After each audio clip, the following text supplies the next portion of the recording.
Ocurre que en la empresa donde trabajamos como consultores de ingeniería contra incendio o jefes de seguridad, nos informan que van a instalar un sistema de almacenamiento de energía basado en baterías de ion litio.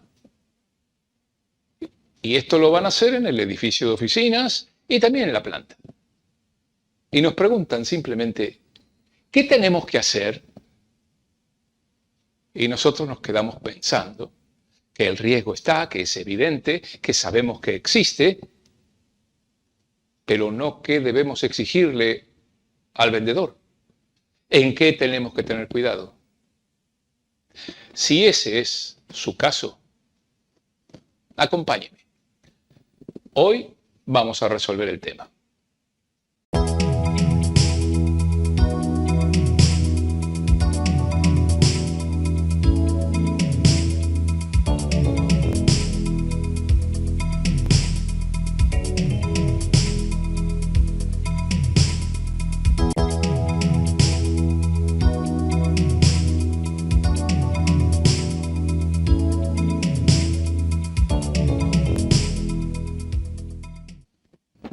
Nos encontramos entonces ante una situación que somos responsables de proteger algo que es nuevo, algo que nadie presta demasiada atención a los riesgos que implica y simplemente se coloca, y se coloca en cualquier lado, donde vaya, donde no moleste, donde esté todo bien apretado. Y nos referimos a los sistemas de almacenamiento de energía mediante baterías, que en inglés se llaman por su abreviatura BESS, Battery Energy Storage System. Bien, y no me refiero especialmente a lo que vemos en la imagen, que son estos enormes contenedores. No, los sistemas más pequeños. Los sistemas más pequeños que se colocan en industrias y sobre todo en edificios de oficinas. Y también en edificios de viviendas, ¿por qué no? De cierto nivel. El objetivo de estas baterías generalmente es ayudar en los momentos de máximo consumo, de tal manera que los grupos electrógenos no deban tener una energía importante solamente por 1 o 2 horas al día. Las baterías se cargan cuando hay poco consumo y en el momento en que se llega al pico de consumo, ofrecen su energía en vez de tener que confiar o depender exclusivamente de los grupos electrógenos. En síntesis, es un ahorro. Para eso se instalan. Vamos a ver las partes diferentes de cómo es un sistema. No vamos a estudiar cómo funciona una batería de ion litio, no es este el objetivo del comentario de hoy, es conocer cómo se denominan para hablar el mismo idioma. Y el primer componente es la celda. Allí es donde se realizan las funciones electroquímicas que generan energía eléctrica. Las celdas, que viene a ser el elemento más pequeño del sistema, se unen en módulos. Un módulo puede tener, como vemos en la imagen, muchas celdas y generalmente están todas en paralelo. Pero llamo la atención de la imagen. Observen que allí se está diciendo que hay un líquido de enfriamiento y una estructura de enfriamiento y un controlador del módulo, que es un controlador electrónico. Es decir, ya estamos observando que esto no es una cuestión de tener una cantidad de baterías, ponerlas en serie o en paralelo, y con eso ya estamos salvados. Las baterías de ion litio tienen una cantidad de ventajas, pero generan mucho calor durante su funcionamiento normal. Y por lo tanto tienen que estar refrigeradas. Y por lo tanto tienen que estar controladas para que no se vayan de temperatura. Así que cada módulo tiene un controlador que va a decir si las cosas están bien. Los módulos se unen, se acomodan en lo que se llama unidad o bastidor, en inglés rack. Aquí las los módulos están en serie. O sea que con los módulos obtenemos la corriente que queremos y con las unidades lo que tenemos es la tensión, porque las ponemos en serie. Además de los controladores que tiene cada módulo, hay, como vemos allí, un controlador por unidad.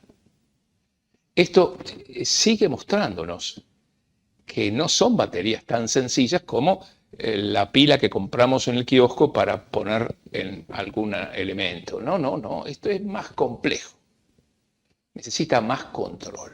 Bien, así que ya ahora sabemos cómo está compuesto esto.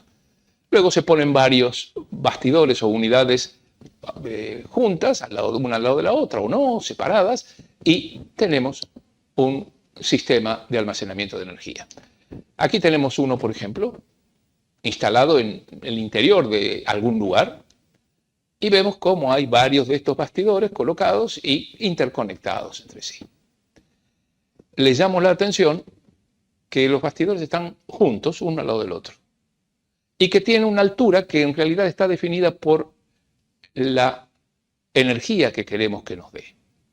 Bien, veamos otro para que tengan ustedes una idea. Aquí tenemos otro de otra marca, probablemente de otro país. Algunos son de Estados Unidos, muchos de China. Cada fabricante los acomoda y los fabrica como más le agrada en cuanto a su forma externa. Adentro, lo único que puede cambiar generalmente es el electrolito de la batería de ion litio, o sea, de la celda. Bien, veamos otro. Aquí tenemos, ven que son todos más o menos parecidos. Es decir, el objetivo es unir los módulos en racks y unir los racks en un mismo local. Si recordamos cómo era la primera imagen, vemos que cada módulo está separado entre sí y deja que allí vaya el aire, tal vez porque su ventilación lo requiere. Porque cada equipo, cada marca, es diferente de la otra. No es lo mismo.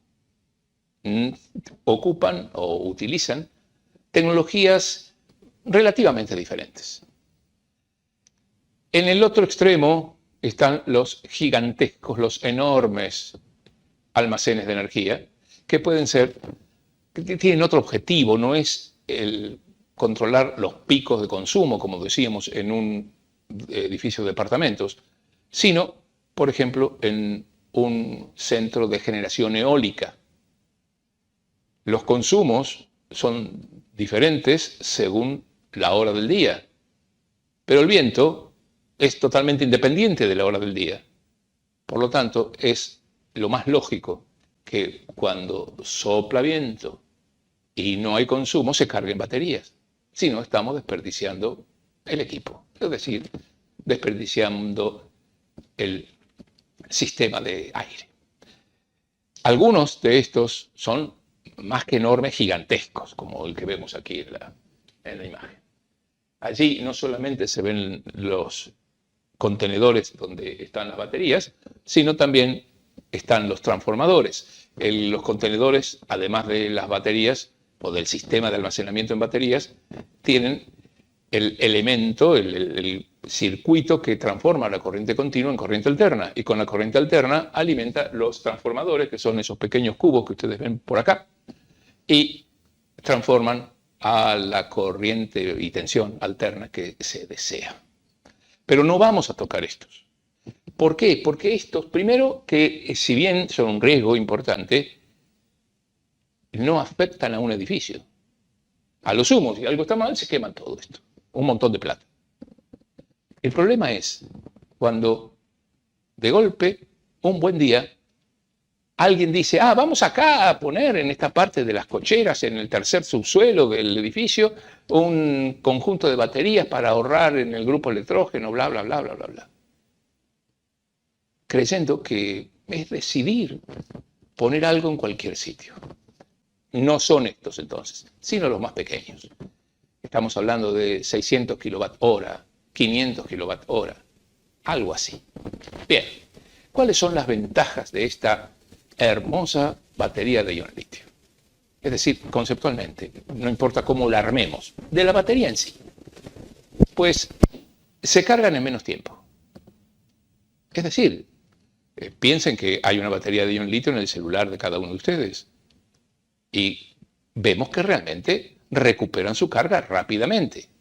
Comparado con algún equipo de hace 10, 15 años, que para cargarlo llevaba su tiempo, porque tenía otro tipo de baterías. ¿Qué otra ventaja? Tiene mayor duración de la carga. Realmente a veces nos sorprende cuánto dura la batería del celular. Es simplemente que es mejor la tecnología con que funciona esa batería de ion litio. Tiene mayor densidad de energía. Esto significa que para el peso que tiene una energía mayor que otras baterías. A ver, todos conocemos la batería del automóvil, una batería de plomo ácido, y es pesadísima. Es decir, tiene una baja densidad de energía. Con ese peso, baterías de ion litio tendrían muchísima más energía que la batería de plomo ácido. No tienen el efecto memoria. Tal vez alguno memorice justamente qué era el efecto memoria.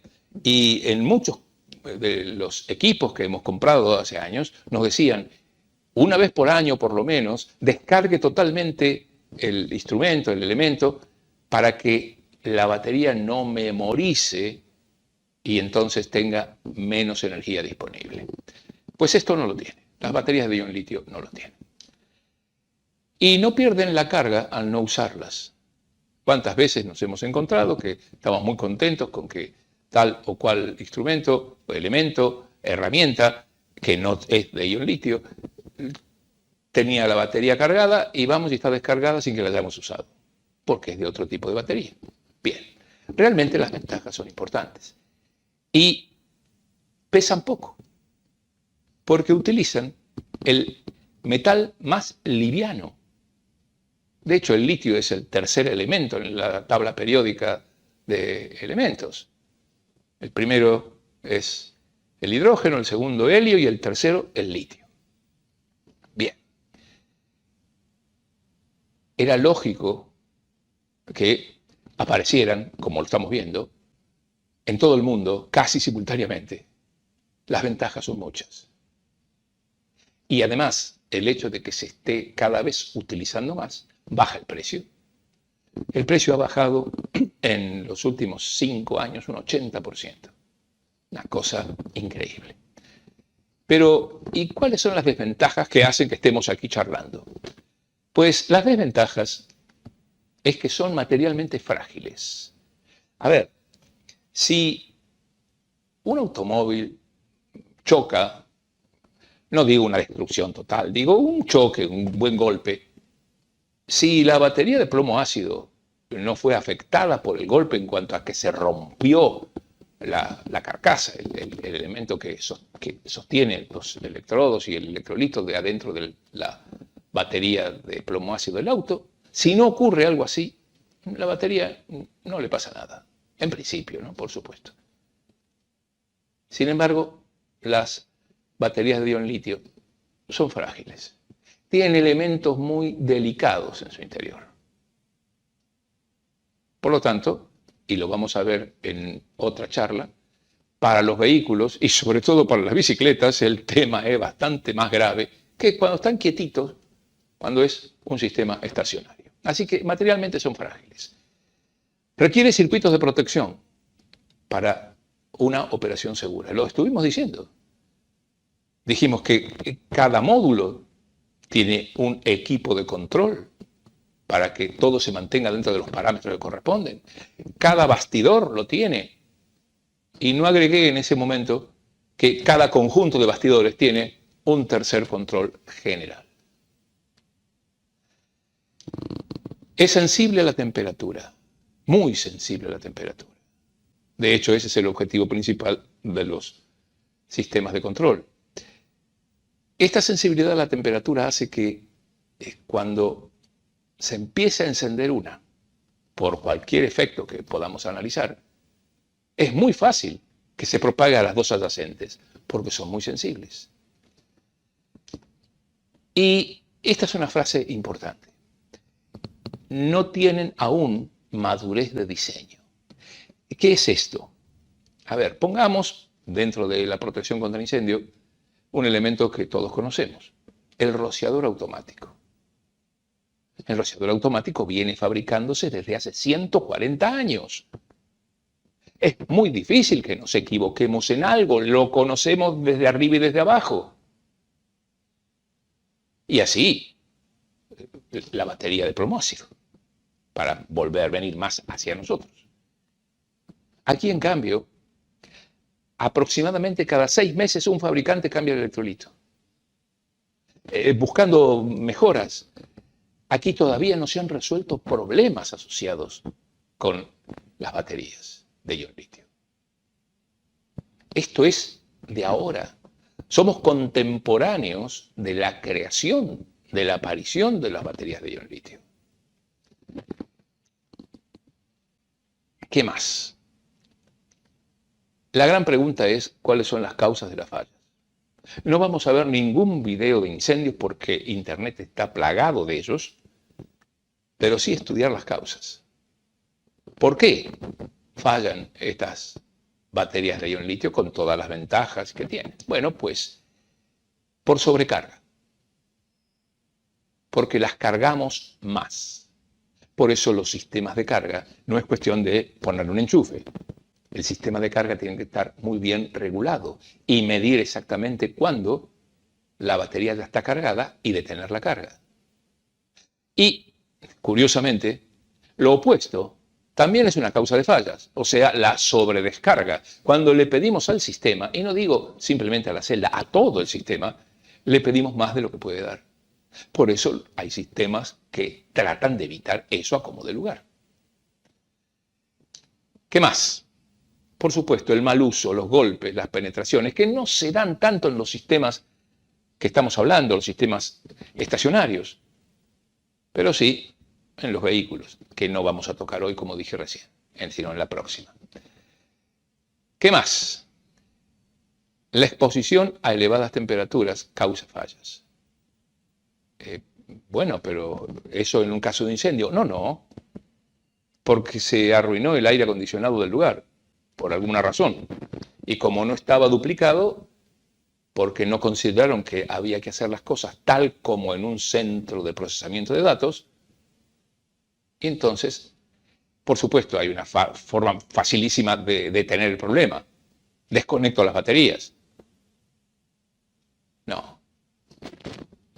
No, porque desconecto las baterías no significa que las baterías dejan de tener energía. ¿Cómo le saco la energía? Claro, a un grupo electrógeno sí, lo detengo y no hay más energía, se acabó. En una batería no. ¿Qué más? ¿Puede haber defectos de fabricación? Sí. Eso está asociado con lo que decíamos recién, que no es, entiéndase, no es que quieran hacer algo de mala calidad, más barata, no. Pero todavía no se conoce todo.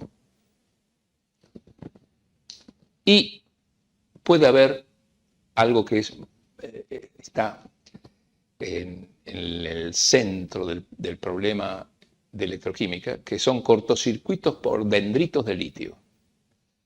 Ocurre que estas baterías tienen un problema asociado que en el cátodo se va formando un conjunto, una aglomeración de litio que termina perforándose el separador que hay entre el cátodo y el ánodo, o sea, entre los dos polos de la batería, y se forma un hermoso cortocircuito. Y si bien los fabricantes tienen métodos para evitarlos cuanto antes, o de la mejor manera posible, recién en octubre del 2023, hace unos meses, un señor de la Universidad de Maryland descubre un nuevo sistema poniendo unas interfaces entre el cátodo y el separador y el electrolito que van a resolver el tema, pero que hasta el 2026 no va a estar resuelto. Ven cómo realmente esto se está conociendo ahora. Estamos entrando a nuestro edificio de departamentos, a nuestra planta industrial, algo que todavía no se conoce, que tiene muchas ventajas, entonces lo acepto, pero todavía tenemos que estudiarlo mucho. Bien, veamos el repaso de estas fallas. La sobrecarga lo que produce es que se calienta el electrolito. El electrolito tiene la maldita idea de ser inflamable. O sea que tenemos energía y líquidos inflamables, no mezclan bien. La sobrecarga entonces, decía, aumenta la temperatura y el electrolito líquido comienza a evaporarse dentro de la celda. Si se comienza a evaporar, pues aumenta la presión interna de la celda. Y para evitar que haga explosión me refiero de presión, no de combustión, hay un pequeño tapón, que en otros casos diríamos que es un disco de ruptura, pero no es el caso este, que salta y salen los vapores. Es decir, ventila. ¿Qué cosa ventila? Ventila 3 gases sobre todo. Dióxido de carbono, monóxido de carbono e hidrógeno molecular. Y ya quizás ustedes están imaginándose que esto ya no pinta bien, porque el hidrógeno es inflamable y el monóxido de carbono con altas temperaturas también. Pues el sobrecalentamiento hace exactamente lo mismo. El sobrecalentamiento por otras causas. Y si esto continúa, es decir, que no hacemos algo al respecto, luego, y cuando digo luego son unos minutos después, 10, 12, 15 minutos después de que comenzó este proceso,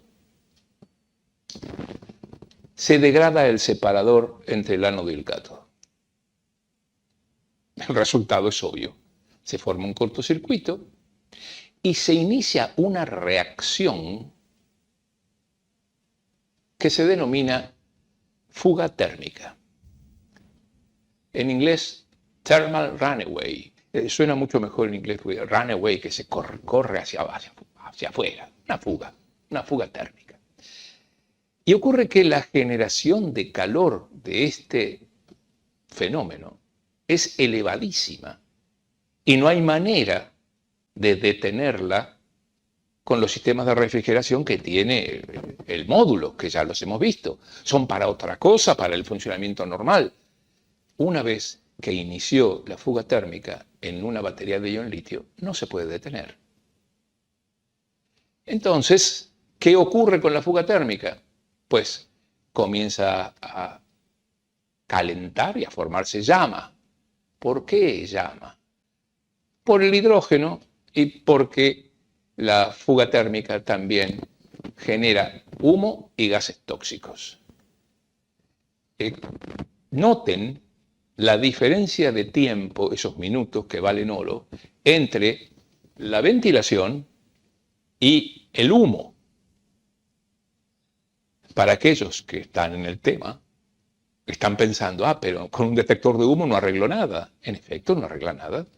Cuando detectamos humo, lo único que vamos a lograr es que no se queme todo el edificio, con suerte.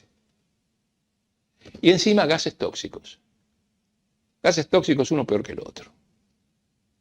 Que ni siquiera los voy a nombrar porque me he peleado con la química hace tiempo. Bueno, esto es el proceso. Y para colmo, la fuga térmica genera su propio oxígeno. Si genera su propio oxígeno, no hay manera de apagarla, y en efecto así es.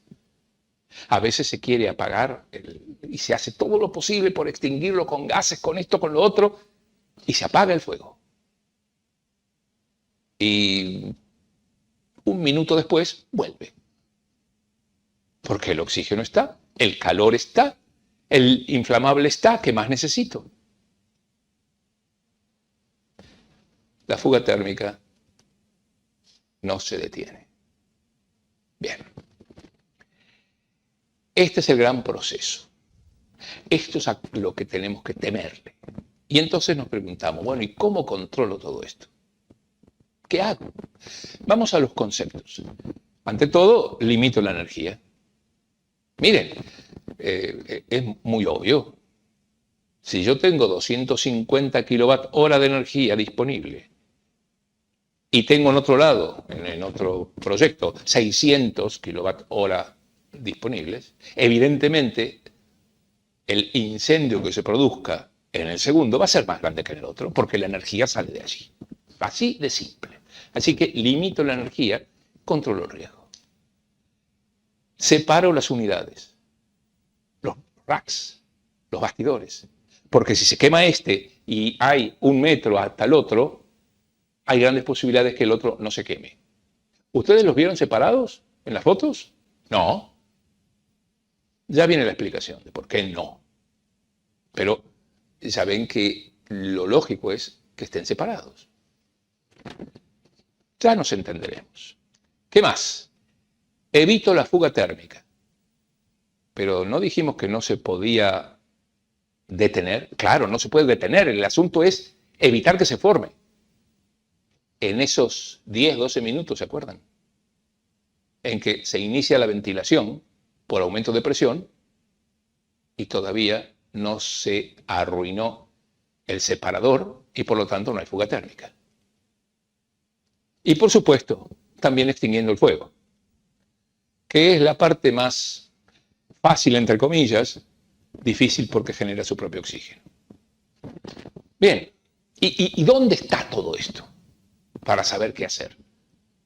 Bueno, pues eso está en la NFPA 855, cuya edición última, que es la tercera, porque es algo nuevo, lógicamente, es la 2023. Entonces, lo que tenemos que ver, que hay que hacer cuando el gerente nos avisa que va a meter allí un sistema de almacenamiento de energía con baterías de ion litio, es tomar la NFPA 855. Bien, allí vamos. ¿Qué nos dice la NFPA 855? Dice, mire, la energía máxima que puede estar almacenada en un local que es resistente al fuego 2 horas, con puertas también de 2 horas, lo que es raro, es decir, que está totalmente separado desde el punto de vista de la ingeniería contra incendio del resto del edificio. La energía máxima que puede almacenar ahí son 600 kilowatt-hora. Ah, pero yo necesito 1322. Bueno, pues tendrá que tener otro local, también separado del resto, que tenga lo que le falta. La energía máxima por cada unidad, por cada bastidor, debe ser 50 kilowatt-hora. Y ahí volvemos a las imágenes. Un bastidor de 50 kilowatt-hora es algo de una altura de 1 metro y algo. Y acá vimos que son mucho más grandes. ¿Por qué? ¿No obedecen la NFPA 855? A veces no. Latinoamérica está muy olvidada de muchas cosas, pero tiene otras razones. Sigamos. La separación entre estas unidades tiene que ser 9 metros. Perdón, 0,9 metros. 3 pies, de ahí viene. O sea, 1 metro y lo arreglamos más fácil. Elevación se refiere a dónde debe estar ese local del que hablamos. Y vean lo que dice. En planta baja o en pisos superiores hasta el alcance de la escalera de los bomberos. Y esto aterra a los diseñadores de edificios o a los que quieren poner las baterías en un edificio existente. Pero en planta baja no hay lugar. Los pisos ya no son nuestros, están vendidos. No, lo vamos a poner en el segundo subsuelo. No. Extinguir un incendio en un subsuelo es muy difícil. Y si tenemos energía de sobra, como es en estos casos que estamos hablando, peor. Y si generamos gases tóxicos, peor. Por eso la norma dice, mire, don, no. Usted quiere tener baterías de planta baja para arriba. Un consejo, no discutan. Muestren normas, no discutan. Estamos luchando con la plata, lo que cuesta 1 metro cuadrado por arriba de la planta baja. Sigamos. Cerramiento resistente al fuego de 2 horas, esto lo acabamos de decir hace un ratito, y pide detección de humo por aspiración. Es la primera vez que veo que una norma NFPA no se limita a hablar de detección de humo, sino que dice qué tipo de equipo necesita. Todos los que estamos en el tema sabemos que la detección por aspiración es la que tiene mayor sensibilidad. Por eso pide que la detección de humo sea por aspiración. Pero recordemos que el humo viene con la fuga térmica. Y ya es un poco tarde. Sigamos. Debemos poner rociadores automáticos. Lógico, era esperable. Era esperable porque la NFPA es un universo de rociadores automáticos. Pero ocurre que el rociador automático funciona con agua. Y el agua enfría. Y el agua apaga. Y el agua se consigue en grandes cantidades. Por eso se usan rociadores. Y han demostrado ser muy eficaces. Pero, ojo, porque no es un riesgo sencillo, es un riesgo extra grado 1. Es decir, mucho caudal, para ser más precisos, mucha densidad de descarga, o sea, caudal por unidad de superficie, para ser, si no recuerdo, 0,3 galones por minuto por pie cuadrado, y también mucha reserva, 90 minutos. Y si pueden más, mejor. Porque estas baterías tienen la bendita idea de que todo se apagó, con los rociadores, con lo que fuere, se extinguió todo, ya no pasa nada, y 1 hora o 2 días después, o cualquier momento de ese periodo, hay una reignición. ¿Qué tal? Así que tiene que haber un guardia permanente, por lo menos 2 o 3 días. Pero aparte, no hay que cortar el agua cuando se apagó. Hay que seguir tirando agua para que se enfríe. Y además, ¿por qué rociadores? Porque acabamos de decir que esto genera gases tóxicos. Y si genera gases tóxicos, está bien, el bombero puede entrar con un equipo autónomo, pero para entrar tiene que abrir la puerta, y al abrir la puerta los gases tóxicos cubren todo. No es negocio. Los rociadores van a estar mejor ubicados y van a tirar más agua durante más tiempo. ¿Qué más? Debe haber una señalización. En realidad, la norma habla de que hay que explicar qué tipo de producto es y cuál es la potencia para que los bomberos sepan. Pero nosotros tenemos que ampliar eso. Nosotros, digo, en Latinoamérica. Tenemos que poner un gran cartel en el que se diga, mire, señor bombero, no entre.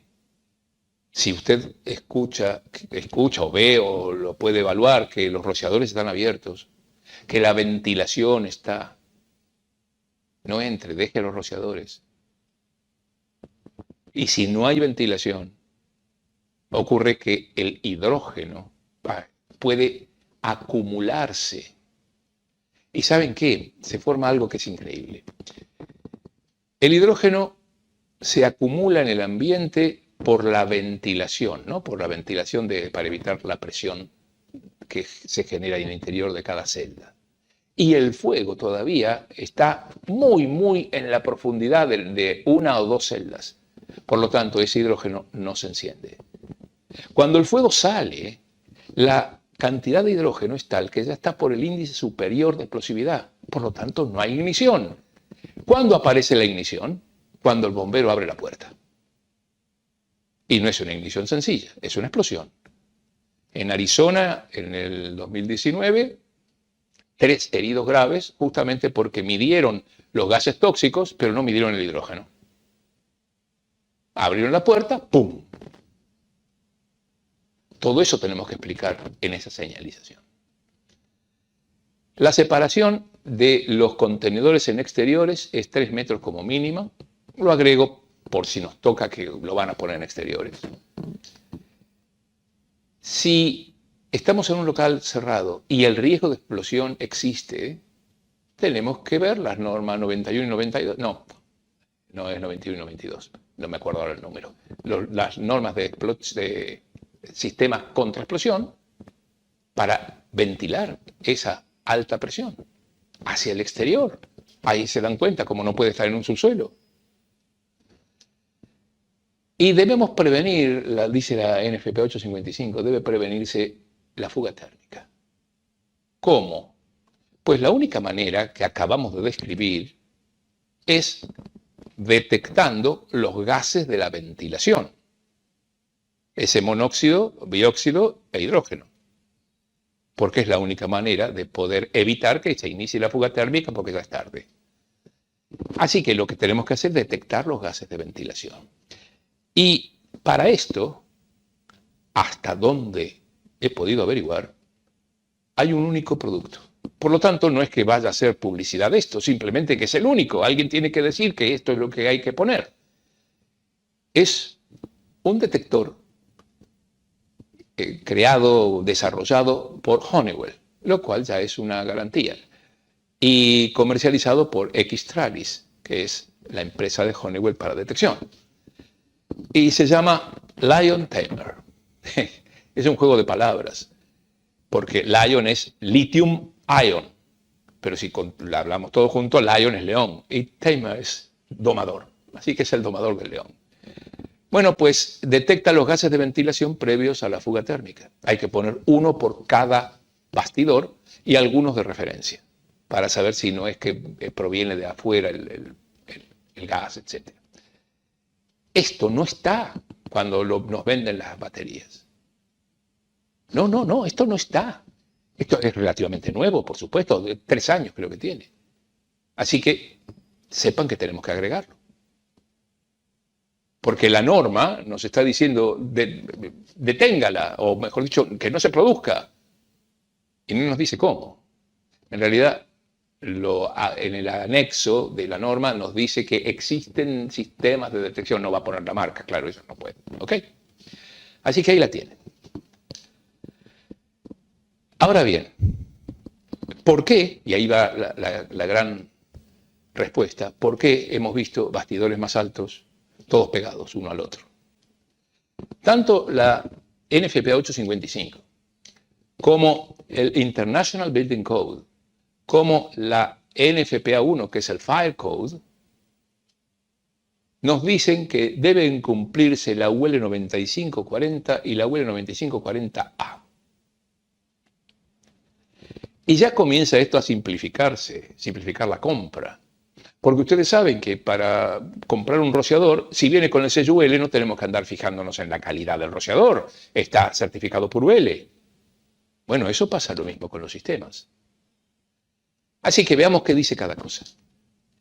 La UL 9540 es la norma de seguridad para sistemas de almacenamiento de energía y su equipo, su equipamiento. Tiene una primera edición en el 2016, hace nada, una segunda edición en el febrero del 20 y una tercera edición en junio del 23. Estas últimas dos cumplen exactamente los mismos requisitos que pide la NFPA 855, que a su vez está fundamentado en los ensayos que hizo FM Global en el 2020. Ahí nomás, insisto, somos contemporáneos de todo esto. Entonces, nos está diciendo, mire, si el equipamiento que usted está comprando tiene una certificación UL 9540, significa que cumple con todos los requisitos de la NFPA 855 que no hemos leído, porque hemos leído los requisitos para la instalación, no para la celda, para el bastidor en sí. todos esos detalles que son para el fabricante y no para el usuario. Así que esto es muy importante que se cumpla. Si uno tiene que cumplir la NFPA 855, tiene que estar certificado UL 9540. Bien. La UL 9540A no es una norma de certificación. Es una norma de métodos de prueba. Y se prueba por, conjunto de sistemas de los que ya hemos visto. La cuarta edición es la que está hoy en vigencia, es la de noviembre del 19, y esos grupos son el nivel celda, o sea que le hacen ensayos a la celda, verificando qué tan fácilmente llegan a la fuga térmica. Luego hacen los ensayos para el módulo, para también hacer lo mismo. Hacen el ensayo por unidad y aquí en la unidad, analizan la unidad tal como está. Y por último, y quizás lo más importante de lo que nos interesa y que explica por qué las cosas no son como aparentemente dice la norma, el nivel sistema. Ahí en el nivel sistema es donde se analiza si podemos hacer las cosas diferentes de lo que pide la NFPA 855. Es decir, si yo con la UL 9540A demuestro que perfectamente puedo poner más cerca y si no pegados uno al otro, los bastidores, y podemos hacerlo más elevados, la NFPA 855 le dice, está bien. Si no, va a tener que tenerlos a 50 kWh y a 90 centímetros de separación. ¿Ahora se entiende? Bien. Entonces, ¿qué debemos concluir de esto? Hemos visto de qué se trata, hemos visto los riesgos y hemos visto cómo resolverlos. Muy fácil. Le decimos al proveedor, al propietario, a todo el mundo, mire, el equipo tiene que cumplir con NFPA 855 edición 2023. Simple. ¿Y cuáles son? Hay una cantidad de detalles, ¿no?, que vamos a leer en alguna oportunidad, pero ¿cuáles son las dos cosas más importantes de la 855? Pues primero, que debe mostrarme el certificado de la UL 9540, edición 2020 o 2023. No me venga con la vieja porque no sirve. Y luego, si usted lo va a instalar en forma diferente de lo que dice la NFPA 855, tendrá que mostrarme el informe de la UL 9540A, edición 2019, que permite que usted lo instale como dice que lo va a instalar. Muchas gracias y nos vemos en otra oportunidad muy pronto.